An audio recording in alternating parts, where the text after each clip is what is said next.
Aí, tá live. Pode começar? Bom Acho que dia a a gente todos. Hã? pode Como? sim, Pode? pode sim. Bom dia a todos.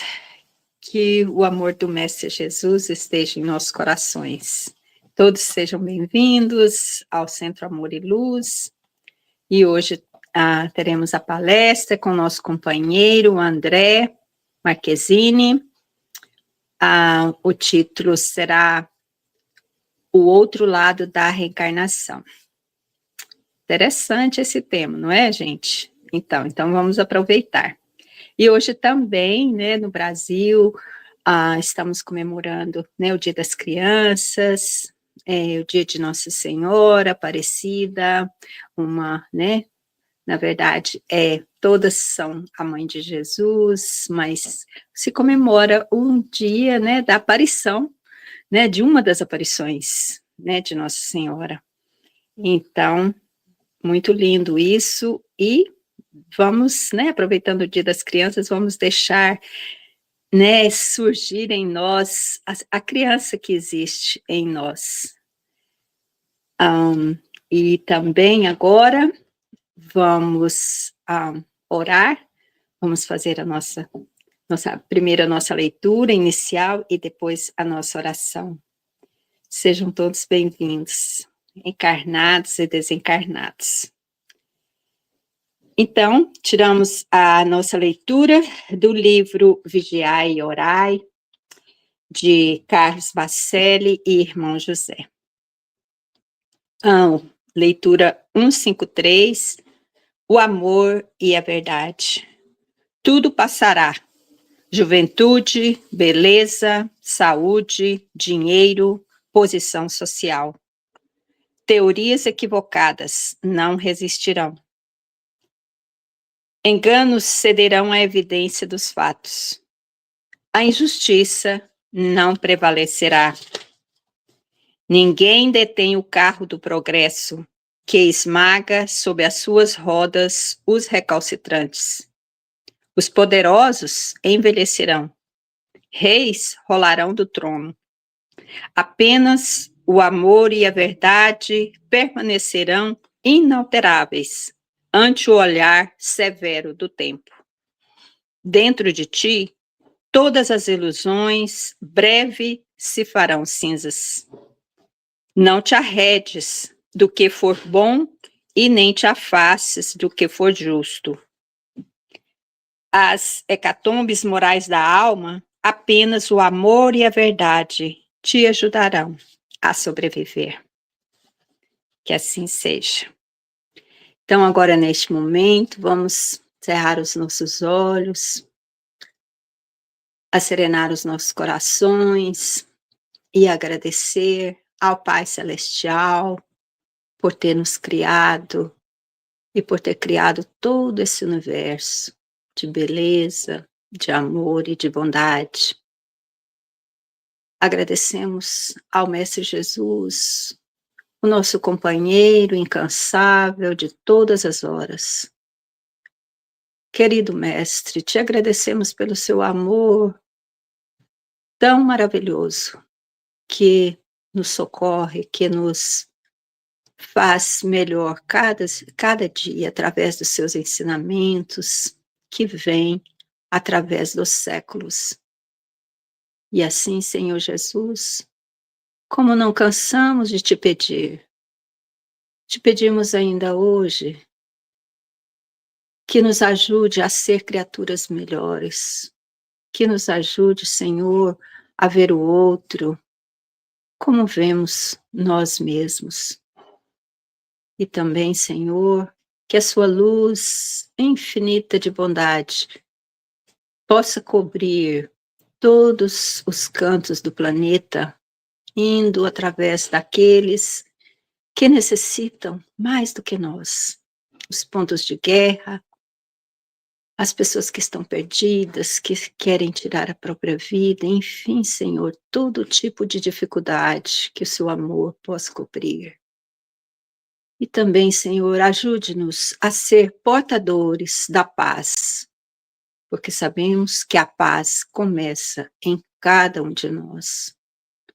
E assim, agradecemos também a presença dos amigos espirituais que nos acompanham, que preparam esse templo, esse lugar para todos nós, de aprendizado, de cura, de libertação. E hoje, Senhor, que o nosso palestrante, né, possamos receber esses ensinamentos que caiam no nosso coração, na nossa mente, no nosso espírito, como gotas de, de ensinamento, para que possamos carregar para o nosso diário viver.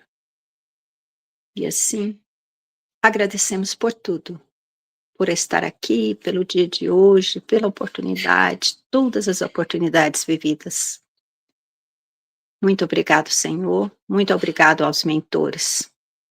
Que assim seja.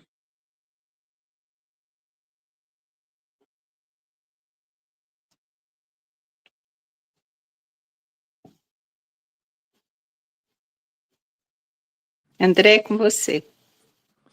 Obrigado, Lucy. Bom dia para todo mundo. Hoje a gente vai falar sobre o outro lado da reencarnação. A gente começou falando sobre esse tema na última vez que eu fiz o estudo, onde a gente conversou um pouco sobre como que é a nossa encarnação quando a gente está encarnado, né? Então, o outro lado da reencarnação, a maneira como eu estou tentando colocar aqui, é o que acontece com a gente quando a gente desencarna.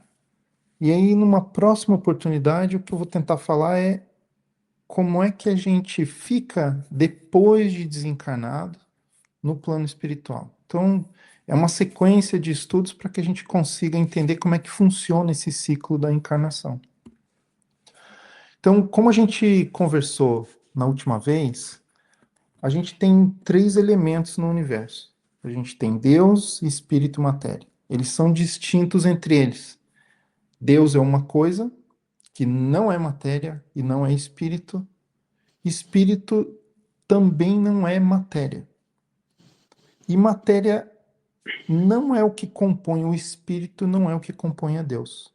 Né? Então, primeira coisa que a gente tem que conceber: Deus é imaterial. E ele não é como nós. Ele não é um espírito. Ele é algo diferente de nós que somos espíritos. Nós somos espíritos não materiais. Nós possuímos um corpo material quando estamos encarnados, mas quando estamos desencarnados, esse corpo material não está atrelado a nós. Então, nós somos espíritos. Se a gente for continuar, a gente pula para os princípios básicos. Né? Então, esses são os 5 pilares principais do espiritismo. A existência de Deus, a gente tem que ter isso sempre em mente, de que Deus existe, ele é a causa primária de tudo que existe no universo. Nós somos almas imortais. Isso quer dizer o quê? Nós tivemos um princípio, Deus nos criou num determinado ponto do tempo e nós nunca teremos fim. Viveremos para sempre, seremos eternos. Além disso, para que a gente seja eterno, a gente tem essas pluralidades das existências materiais. Então, isso é a pluralidade das encarnações. Então, nós temos uma única existência a partir do momento em que nós fomos criados por Deus, e a partir desse momento a gente passa a encarnar. Vai chegar um ponto onde a gente para de encarnar. Por quê?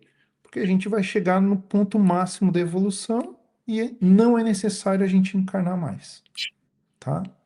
Agora, onde é que a gente encarna?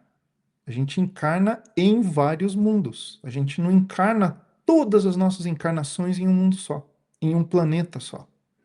Então, isso leva a outro conceito, que é a pluralidade dos mundos habitados.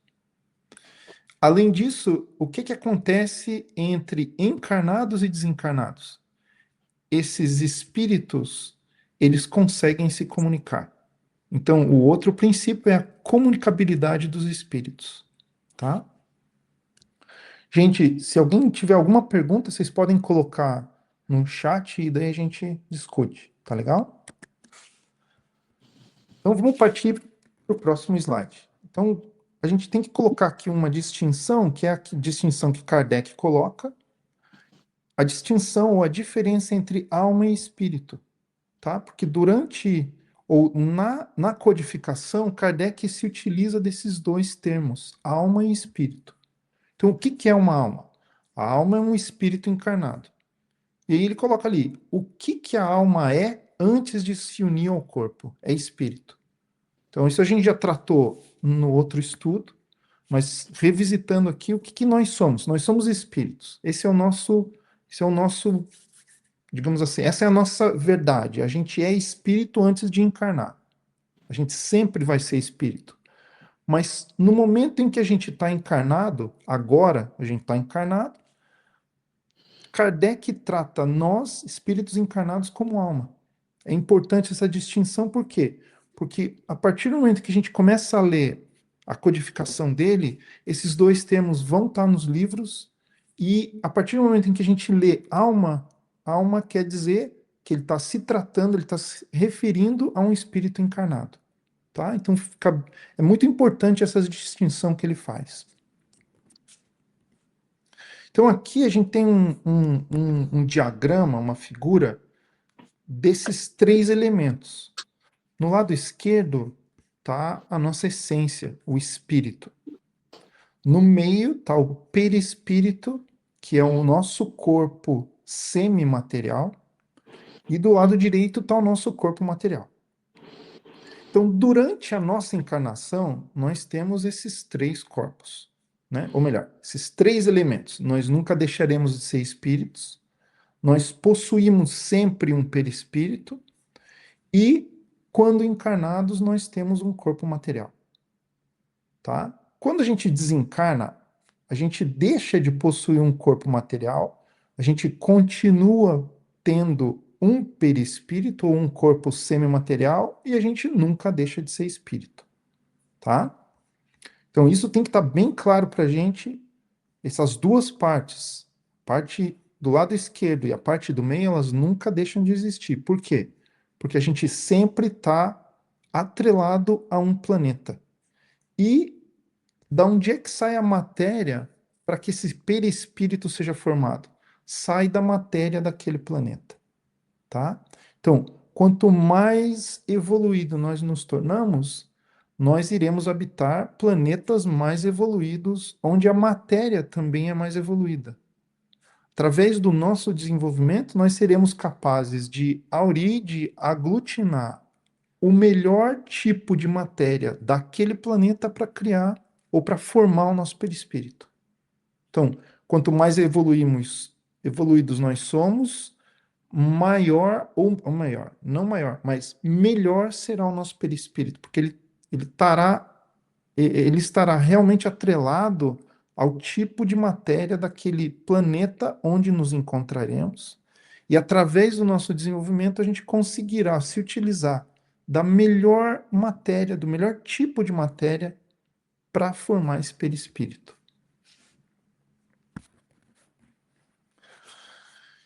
Então, eu selecionei uma perguntinha aqui para gente discutir, né? Pode alguém, por um proceder impecável na vida atual, transpor todos os graus da escala do aperfeiçoamento e tornar-se espírito puro sem passar por outros graus intermediários? Então, com essa pergunta, o que que Kardec queria? Qual que era o objetivo do Kardec?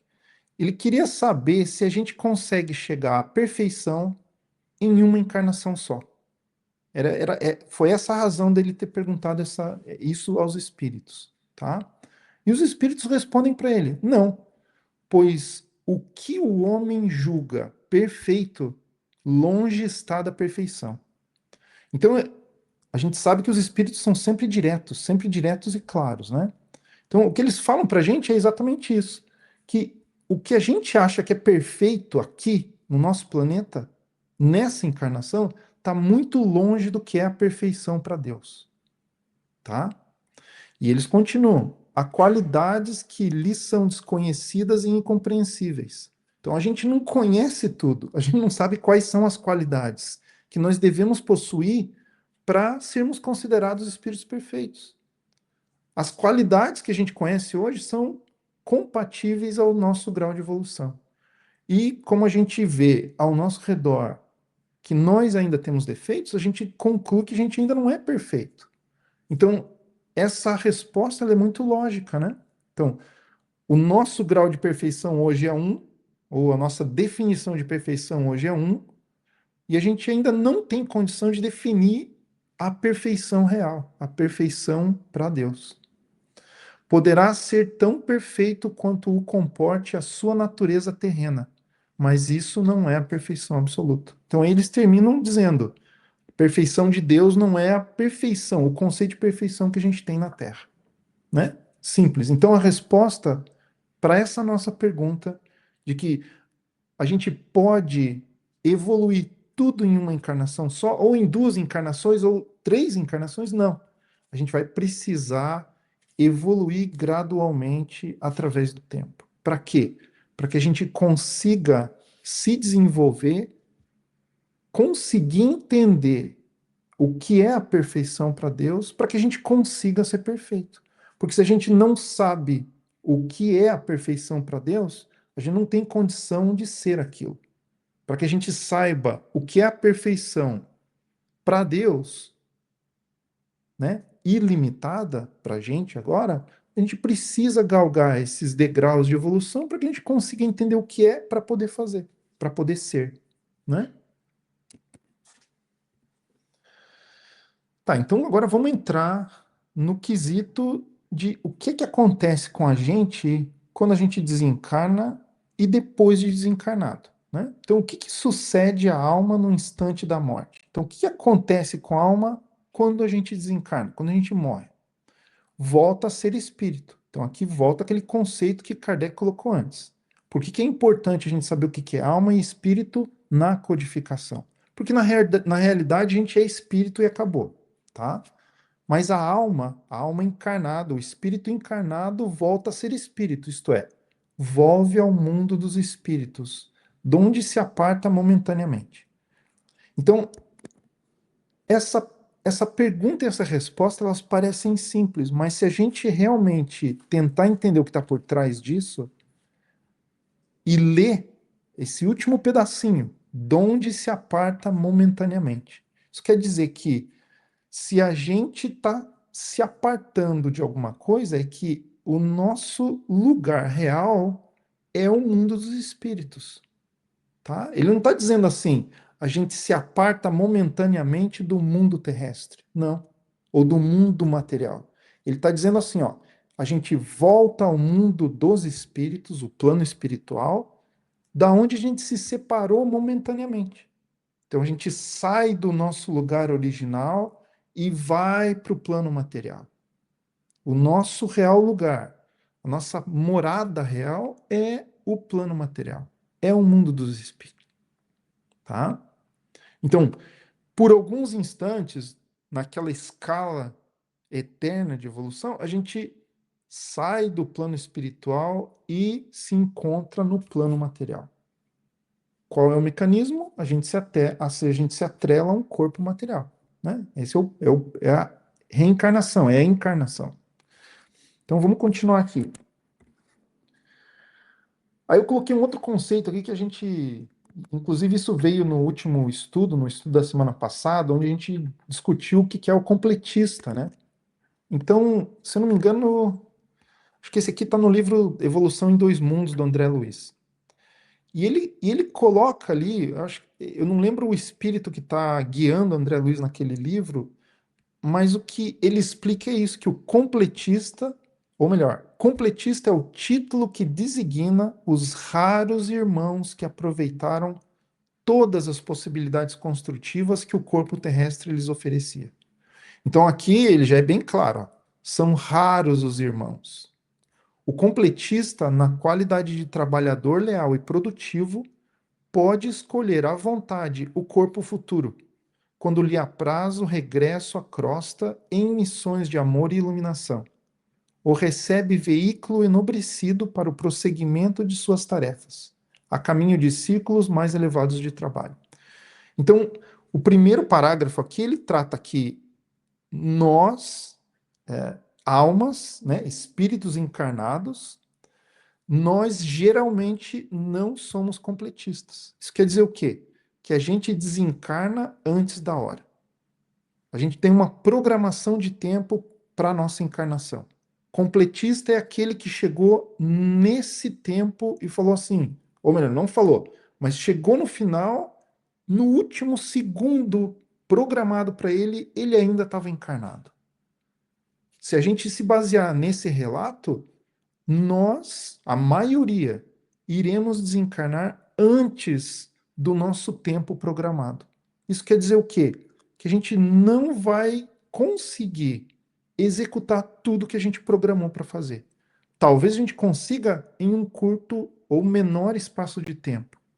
Mas se a gente conseguir executar tudo em um menor espaço de tempo, e a gente ainda tem tempo livre na encarnação, a gente poderia estar executando mais coisas. Isso quer dizer o quê?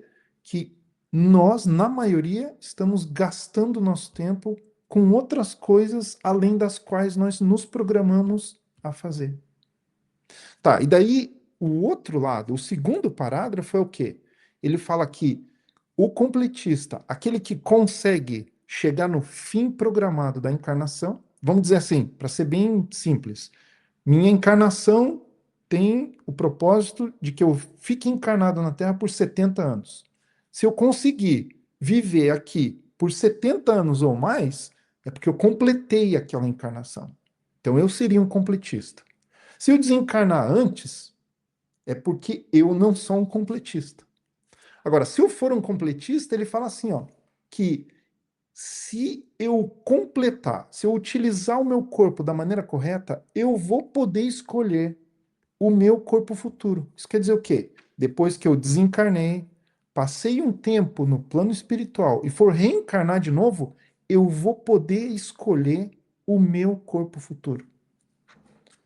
Tá? É exatamente o que ele está falando. E isso faz muito sentido, porque se a gente voltar ao ponto de que Deus dá para gente oportunidades infinitas relacionadas ao nosso esforço, à nossa vontade e ao nosso grau de evolução, nada mais racional do que você possibilitar oportunidades corretas àqueles que sabem se utilizar das oportunidades. Né? Então, adianta eu dar, vamos imaginar assim, adianta Deus me proporcionar oportunidades se eu não estou sabendo utilizar aquelas oportunidades? As minhas oportunidades futuras vão ser reduzidas. Agora, para aquele outro irmão que conseguiu executar tudo do jeito correto, executando no tempo correto, as oportunidades vão ser melhores. Ele vai ter mais oportunidade de trabalho. É assim na nossa vida normal, não é? Quando a gente trabalha, a gente está numa empresa, aquele que trabalha direito, aquele que trabalha correto, aquele que trabalha mais, ele é recompensado com mais trabalho, com mais projetos, com mais oportunidades, com mais responsabilidades. Aquele que não trabalha, aquele que é preguiçoso, aquele que falta, aquele que não quer trabalhar, o que acontece com aquele irmão? Ele não vai ser recompensado com novas oportunidades. E no extremo ele vai ser demitido. Então a gente não é demitido da encarnação, mas a gente vai ter um, vamos imaginar assim, alguém, né? A equipe que nos ajuda a encarnar é que vai escolher o corpo para a gente, ao invés de nós podermos participar da escolha de como esse corpo material vai ser na próxima encarnação. Gente, se vocês tiverem alguma pergunta, vou repetir, coloquem as perguntas ali, porque eu não consigo ver vocês, então eu não consigo entender se vocês estão entendendo ou não. Não consigo ler vocês, né? Então vamos seguir. A alma após a morte conserva a sua individualidade? Sim, jamais a perde. Que seria ela se não a conservasse? Bom, então aqui o que Kardec está tentando obter dos espíritos é o quê? Nós continuamos nós mesmos depois de desencarnar? E os espíritos respondem sim. Jamais a alma perde a sua individualidade. né? Então, a gente não se mistura com outra alma, a gente não volta ao todo, a gente não desaparece. A gente continua sendo nós mesmos, né? A única diferença entre encarnado e desencarnado é que a gente não traz conosco a matéria. Quando a gente volta para o plano espiritual, o corpo material, com tudo aquilo que nos foi emprestado durante a encarnação, tudo aquilo que a gente adquiriu, tudo aquilo que a gente amealhou, fica para trás. E a gente segue com o quê? Com o nosso aprendizado, com aquilo que a gente auriu nas experiências que a gente teve durante a encarnação e o nosso perispírito, tá? O nosso perispírito segue conosco. Tudo que tem fora disso fica para trás, né? Como comprova a alma a sua individualidade uma vez que não tem mais corpo material? Continua a ter um fluido que lhe é próprio, aurido na atmosfera do seu planeta e que guarda a aparência da sua última encarnação, seu perispírito. Então, aqueles são mais específicos. E é aquilo que eu toquei anteriormente, né? Continua a ter um fluido que lhe é próprio. Então, o nosso perispírito é nosso, é particular. Ele é aurido, o que é utilizado para que aquele perispírito seja concebido, seja feito, é um fluido da atmosfera do nosso planeta. O que é fluido? Fluido é espírito? Fluido é Deus? Não, fluido é matéria. Então, esse corpo é material. A gente trata como semimaterial, por quê? Porque a gente não vê o nosso perispírito com os nossos olhos, com os nossos sentidos materiais. Então, ele é semimaterial. Mas a gente tem que ter essa certeza de que o perispírito não é espírito e não é Deus. Se não é espírito e não é Deus, é matéria. Tá? Então, além disso, ele coloca para a gente que a aparência do perispírito é a da nossa última encarnação. Então, a gente desencarnou, o nosso perispírito continua com a mesma aparência. Então, essa é a maneira que eles colocam para a gente que, no nosso grau de evolução, a gente consegue comprovar que nós continuamos sendo indivíduos através do nosso perispírito. É assim que a gente se identifica no plano espiritual.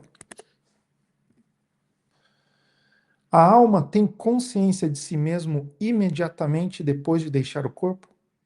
Bom, então, depois que a gente desencarna, né?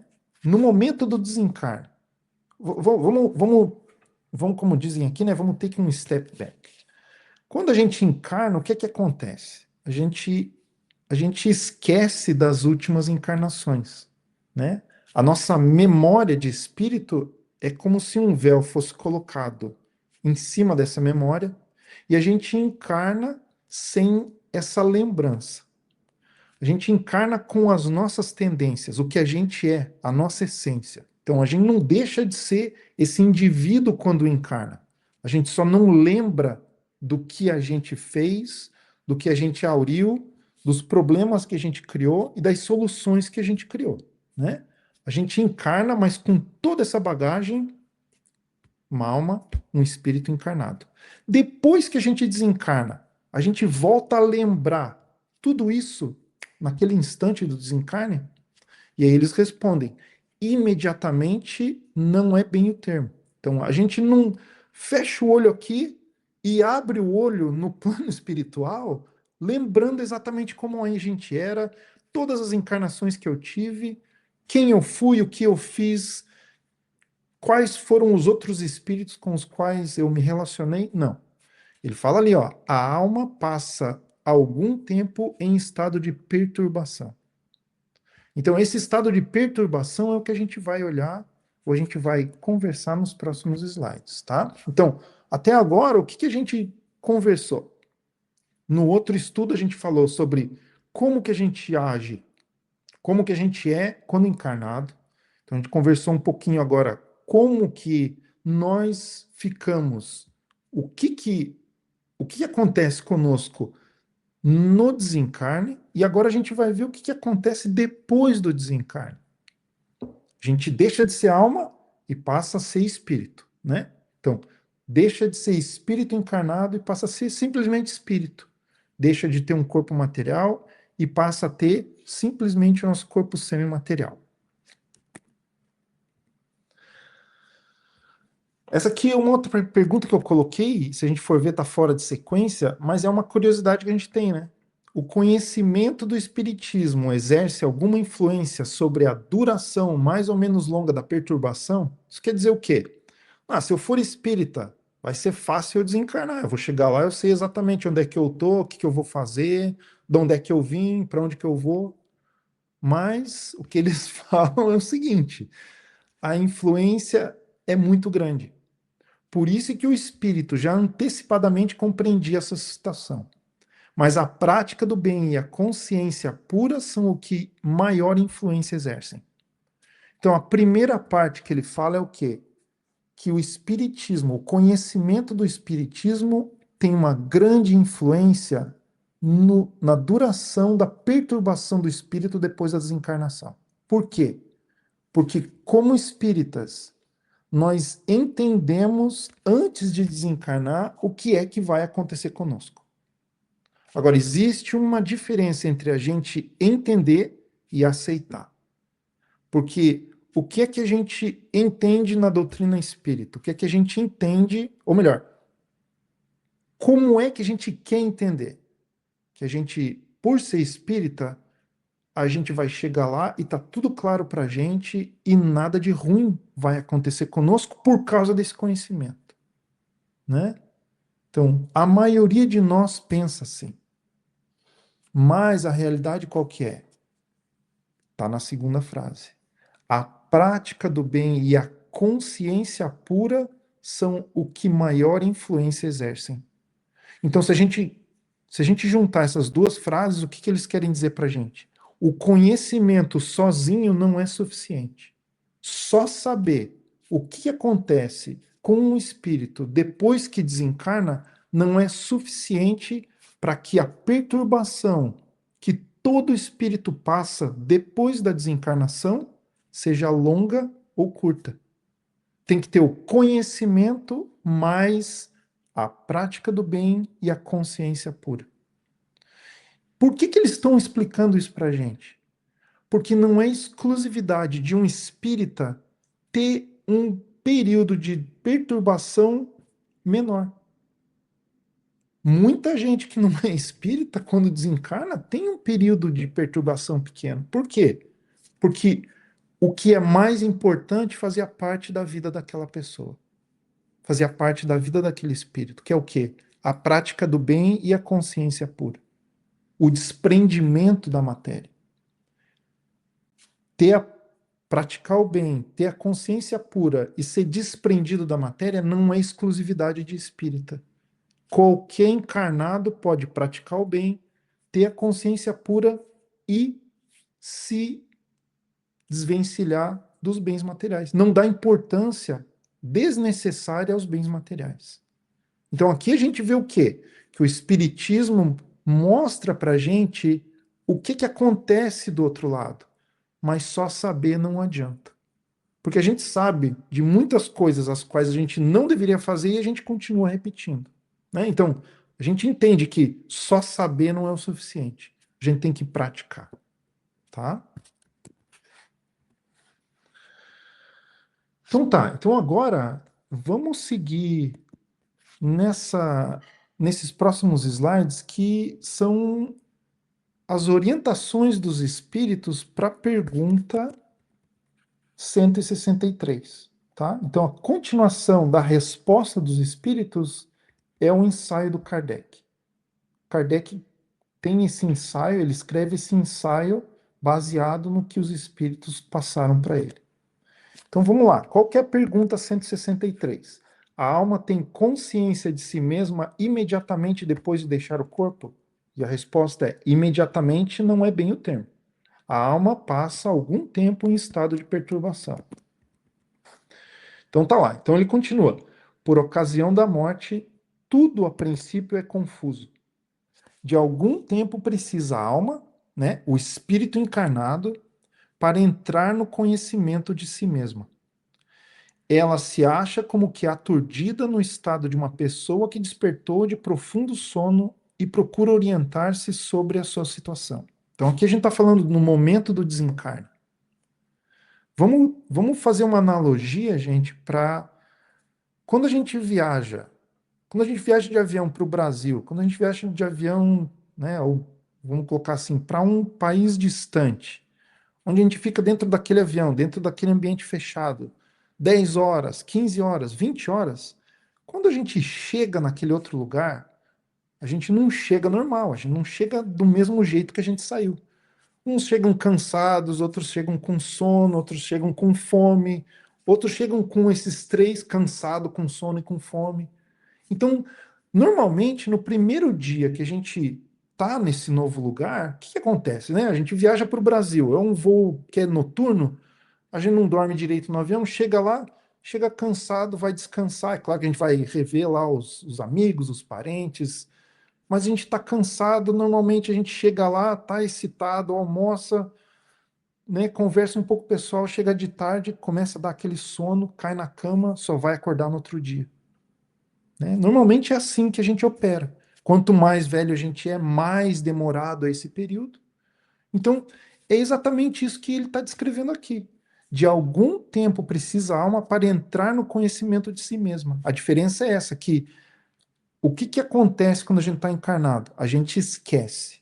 Esquece das nossas oportunidades, das nossas encarnações anteriores, das nossas ações, dos nossos erros e dos nossos acertos. Então, demora um tempo para que a gente volte a entender todo esse esquecimento, toda essa informação que nós ocultamos durante a encarnação. Ela se acha como que aturdida no estado de uma pessoa que despertou de profundo sono. Né? Esse sono é o quê? É exatamente isso que eu estou me referenciando. É o esquecimento das encarnações passadas. Né? Então a gente está procurando se orientar. A gente vai estar a gente vai estar em contato com outros espíritos e o que é que vai acontecer? Onde é que eu estou? O que está acontecendo? Eu estou desencarnando? A gente não tem aquela noção clara logo depois do desencarne. Né? Quem aqui já foi e efetuou um procedimento, uma operação onde você toma aquele remédio para dormir e a hora que você acorda da operação, você não sabe onde você está, né? Você está desorientado. Então, essa é a analogia, é a comparação mais próxima que a gente pode dar para o que acontece conosco quando a gente desencarna, né? Todos nós já passamos por isso. Todo mundo já reencarnou aqui. Essa não é a nossa primeira encarnação. Então, tudo isso que a gente já está, tudo isso que a gente está discutindo, nós já passamos por isso, tá? O próximo desencarne não vai ser o primeiro, não vai ser novidade para a gente. E mais fácil, a gente já tem o conhecimento espírita. Então a gente já tem detalhes de como vai ser o desencarne. E é isso que a gente está estudando hoje. Mas, como a gente viu, não adianta só a gente conhecer. Temos que praticar o bem, temos que ter a consciência limpa, tá? Então vamos continuar. A lucidez das ideias e a memória do passado lhe voltam, à medida que se apaga a influência da matéria que ela acaba de abandonar. E à medida que se dissipa a espécie de névoa que lhe obscurece os pensamentos. Tá? Então aqui ele coloca um item a mais. À medida que se apaga a influência da matéria. Né? Então, esse é um ponto primordial no período que o espírito vai estar aturdido, que ele vai estar passando por aquela perturbação.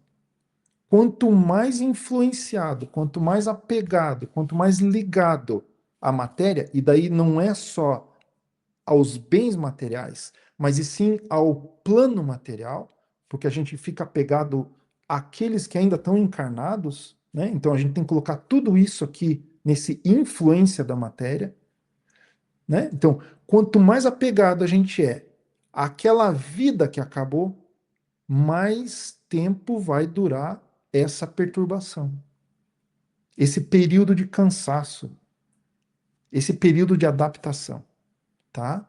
Então, a partir do momento em que a gente vai se desvencilhando da influência da matéria, essa espécie de névoa, que é o que eles colocam, é como se aquele véu fosse sumindo da frente dos nossos olhos de espírito, a gente vai começar a entender onde é que a gente está, qual é o nosso passado, o que a gente conseguiu resolver nessa última encarnação, o que a gente não conseguiu resolver, os problemas a mais que a gente conseguiu angariar, problemas que a gente não tinha e que a gente criou nessa encarnação, né? Então, tudo isso começa a ficar claro para a gente. Muito variável é o tempo que dura a perturbação que se segue à morte. Pode ser de algumas horas, como também de muitos meses e até de muitos anos. Então, se a gente lembrar para o exemplo mais claro que a gente tem na literatura espírita, que é o caso de André Luiz, quantos anos ele ficou no umbral? Né? E depois de sair do umbral, ele foi para a colônia, foi para nosso lar, e lá ele ainda estava atrelado à matéria. Por quê? Ah, eu sou um médico, eu quero trabalhar como médico. Demora um tempo para ele entender que ali ele não era médico, que ele estava no plano espiritual e que os conceitos materiais que ele tinha não se aplicavam ali. Então o que é que ele vai fazer? Vai varrer o chão. Vai varrer o chão para você aprender como é que funciona a coisa aqui. Então, esse período de perturbação não foi só aquele tempo que ele passou no umbral. Teve o período de adaptação em nosso lar, que dura mais o quê? Dura mais um ano. Então, a gente consegue entender, através do relato dele, essas nuances do que é essa perturbação.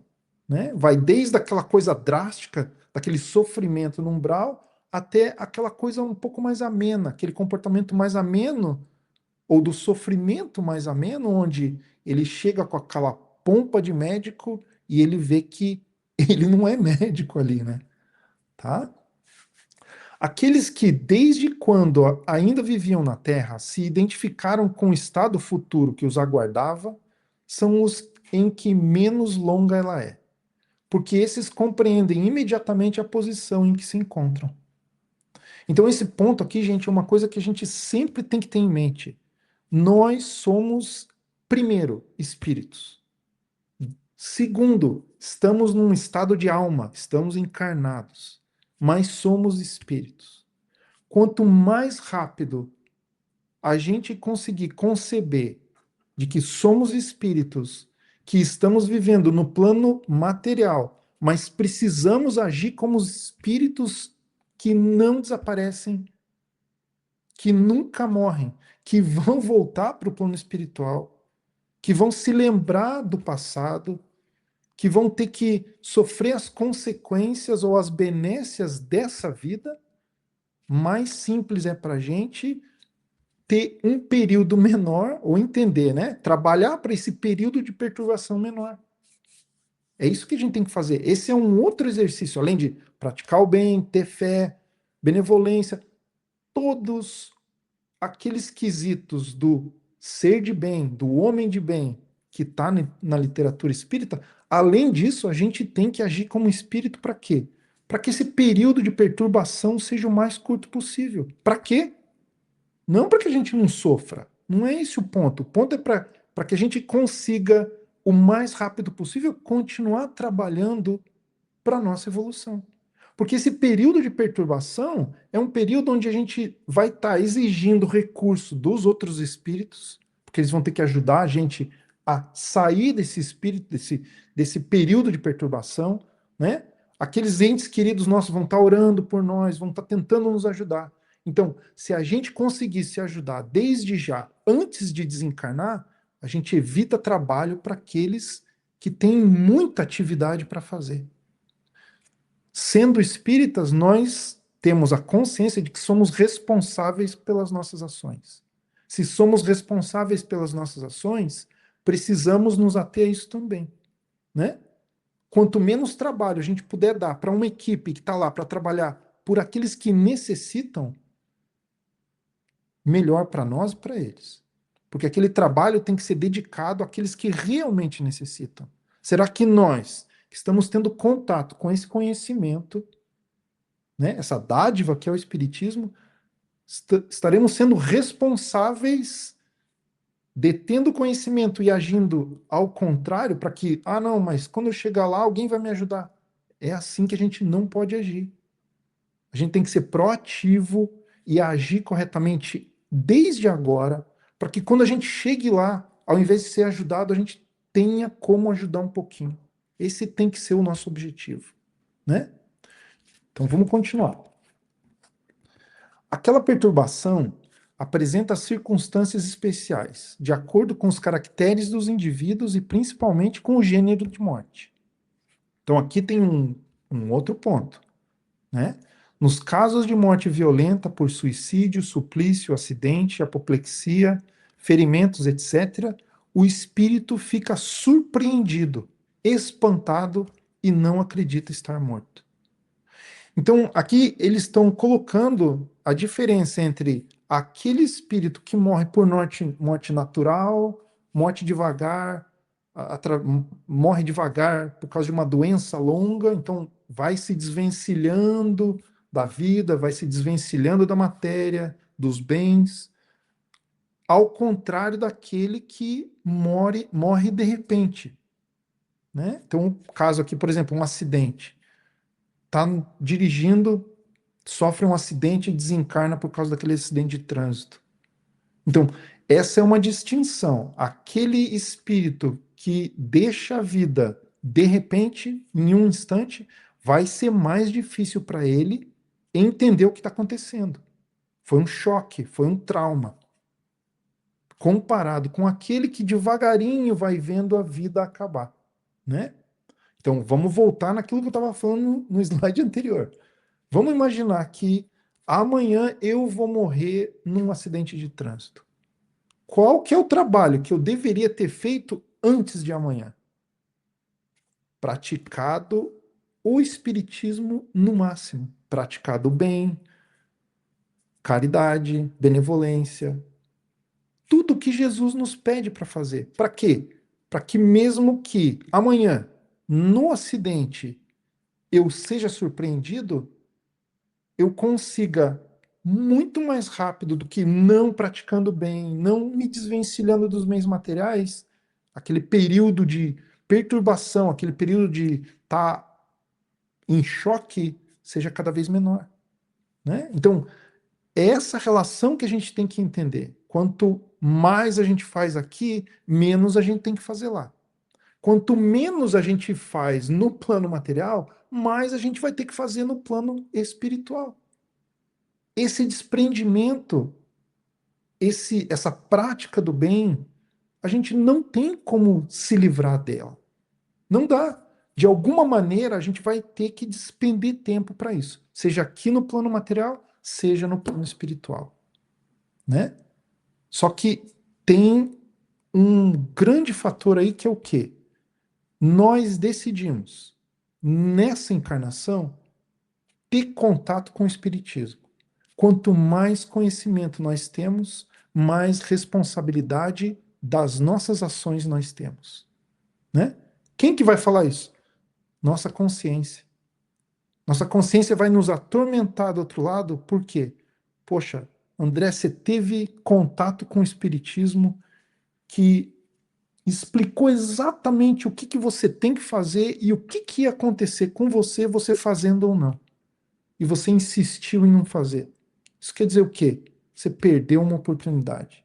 Você perdeu a oportunidade de estudar aquilo lá, desencarnar, chegar aqui, ter um período de perturbação mais curto do que se você não tivesse contato com aquela doutrina, mas você jogou aquele tempo fora. Estudou tudo aquilo, não praticou nada, está aqui agora, período de perturbação longo, exigindo ajuda dos nossos irmãos que poderiam estar despendendo tempo com aqueles que não estudaram, que precisam mais de ajuda do que você já teve quando estava encarnado, né? Então, De novo, gente, nós temos que ser conscientes das oportunidades que nos são apresentadas e temos que ter responsabilidade com o nosso tempo e o tempo dos nossos irmãos encarnados e desencarnados quando eles nos trazem esses tipos de conhecimento. Não é à toa que a gente está em contato com o Espiritismo. Não é à toa que a gente está em contato com esses conceitos. Se a gente está em contato com eles, existe uma razão. E nós temos que agir em cima deles. Precisamos agir. É a nossa responsabilidade. Tá? Obstinadamente sustenta que não o está. Né? Então, esse no caso daquele que morreu de acidente, morreu de forma brusca. No entanto, vê o seu próprio corpo, reconhece que esse corpo é seu, mas não compreende que se ache separado dele. Mas aquele corpo é meu, o que eu estou fazendo aqui? Esse normalmente é o caso daquele que morre de acidente e que não está preparado. Acerca-se das pessoas a quem estima, fala-lhes e não percebe por que elas não o ouvem. Quer dizer, estou ali ao lado do meu corpo, aqueles que fazem parte da minha família estão ali velando o corpo, estão ali, né, chegaram por causa do acidente, eu tento falar com eles, mas eles não me escutam. Semelhante ilusão se prolonga até o completo desprendimento do perispírito. Só então o espírito se reconhece como tal e compreende que não pertence mais ao número dos vivos. Então aqui, ó, o ponto principal: completo desprendimento do perispírito. Até o momento do completo desprendimento do perispírito, a gente ainda está sofrendo a ação da matéria. A gente ainda está sendo influenciada por ela. E é só depois do completo desprendimento do perispírito que nós nos reconhecemos como espírito, como espíritos imortais, e não como encarnados mais. Tá? Esse fenômeno se explica facilmente. Surpreendido de improviso pela morte, o espírito fica atordoado com a brusca mudança que nele se operou. Considera ainda a morte como sinônimo de destruição, de aniquilamento.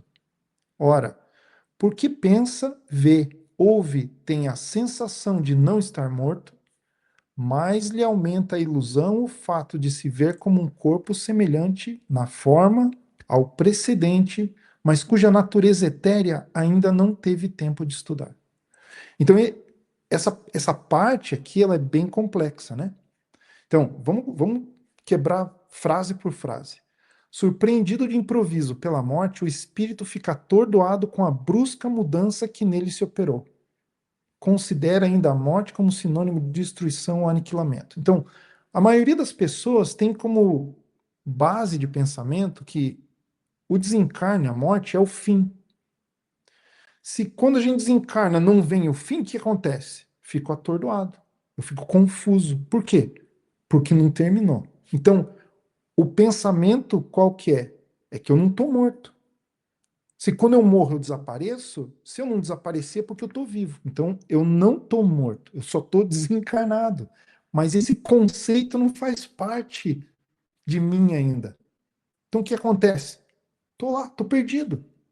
Ora, porque pensa, vê, ouve, tem a sensação de não estar morto. Quer dizer, é o que eu acabei de falar. Eu não estou morto, eu não acabei. Então, ainda estou vivo.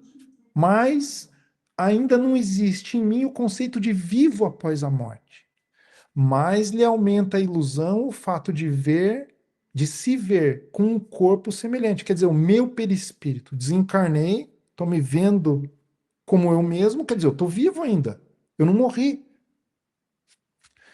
Na forma ao precedente, mas cuja natureza etérea ainda não teve tempo de estudar. Quer dizer, quando eu não tenho esse conhecimento, mais chocante é esse desencarne.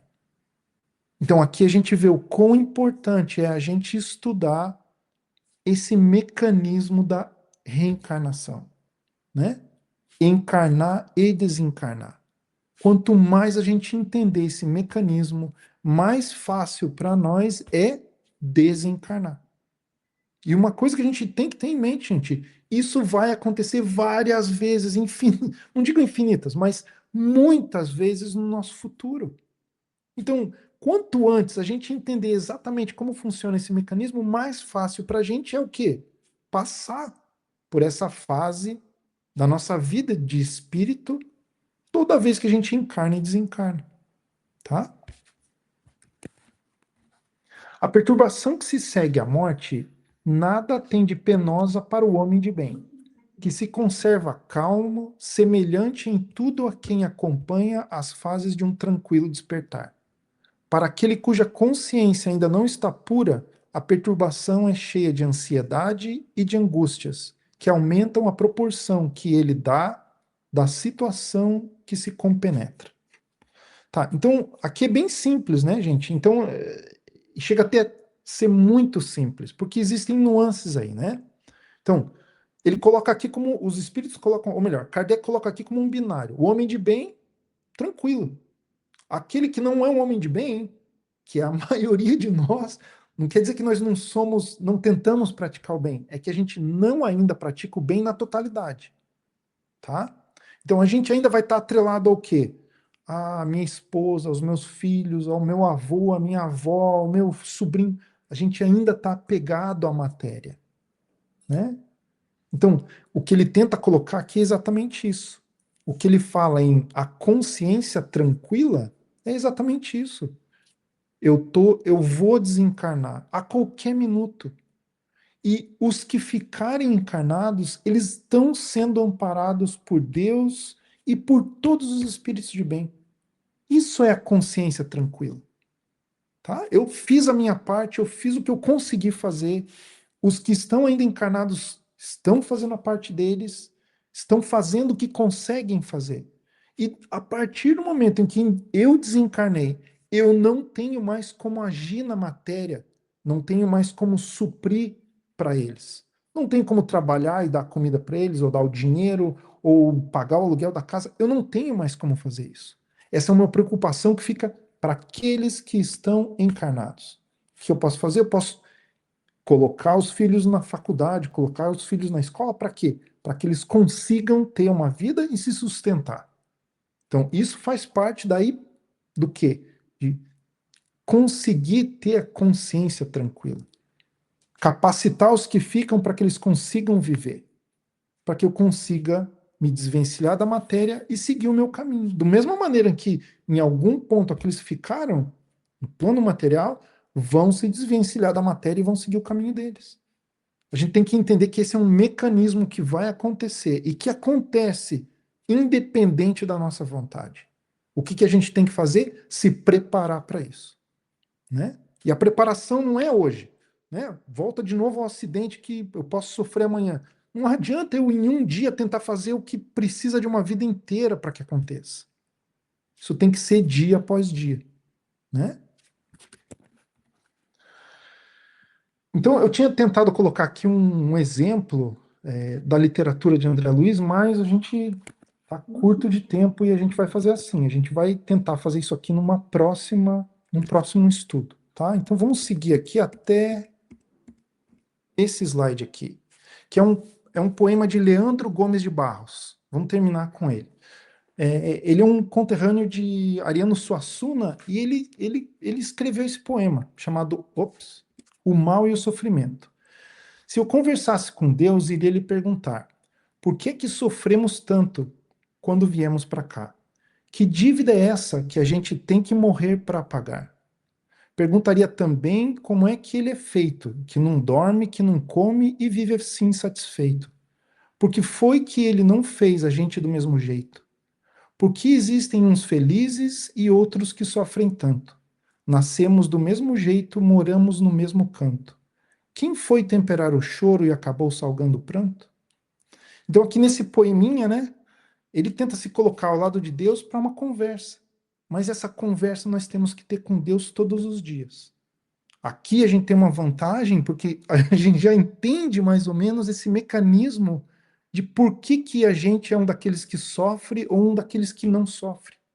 Por que, que a gente vê um do nosso lado que está sofrendo e um que não está sofrendo. Não é a injustiça de Deus, e sim o contrário. É a justiça de Deus. Por quê? Porque Deus, ele impõe a nós a responsabilidade pelo nosso futuro. Deus dá para a gente as oportunidades para que nessa e nas próximas encarnações a gente siga sofrendo ou não sofrendo, né? Então, aqui, nesse poema, eu acho que é um contraste, por quê? Porque o Espiritismo traz exatamente as respostas para essas perguntas que Leandro gostaria de fazer para Deus. E a gente tem aqui, nessa encarnação, essa resposta para elas. A gente não precisa esperar chegar do lado de Deus para perguntar para ele. As respostas para essas perguntas a gente já tem na doutrina espírita. Então a gente tem que fazer uso delas, para que a gente não seja aquele que, quando desencarnado, vai passar um tempo longo, penoso, para que a gente recobre a consciência de quem nós somos. E vamos terminar aqui com essa pergunta: quantas vezes ainda quero reencarnar?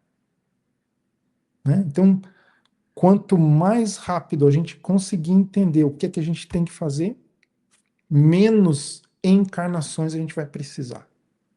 Esse é o ponto. Essa é a pergunta que fica para a gente, tá? Então vamos encerrar. Queria saber se vocês têm alguma pergunta.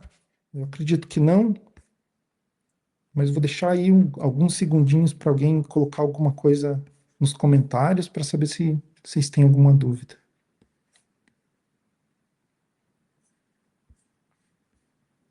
Tá, gente, o único aviso que a gente tem hoje é de que acho que todo mundo viu, o centro está fechado, a nossa garage sale foi cancelada e na semana que vem a gente vai anunciar a nova data, tá? Por causa do tempo hoje, ainda não está chovendo, mas vai chover bastante, então está cancelado e a semana que vem a gente define de novo quando vai ser, tá bom? Então vamos lá, eu vou fazer a oração final e daí a gente termina e a gente se reencontra no centro na semana que vem, tá bom? Vamos agradecer a Deus, aos mentores do centro, mesmo não estando lá fisicamente, nós sabemos que eles estão presentes em nossas vidas, sempre nos ajudando, sempre nos guiando, nos intuindo no caminho do bem, que leva em direção a Jesus e aos planos de Deus. Pedimos a eles que sempre estejam presentes em nossas vidas, que não desanimem quando nós nos desanimarmos, que ajudem não só a nós, mas aqueles que caminham ao nosso redor, aqueles que cruzam os nossos caminhos sendo desconhecidos, que a gente consiga se utilizar do nosso conhecimento e do bem que existe em nós para ajudar aqueles que mais necessitam. Protejam aqueles nossos irmãos que se encontram em regiões de guerra, de conflito. Ilumine o coração dos dirigentes para que eles deixem o egoísmo de lado, pensem no povo, encurtem essas guerras, desistam das ambições e almejem o bem do povo. Agradecemos de novo a Jesus, a Deus, aos nossos mentores por mais essa semana e pedimos a proteção deles na semana seguinte. Assim seja.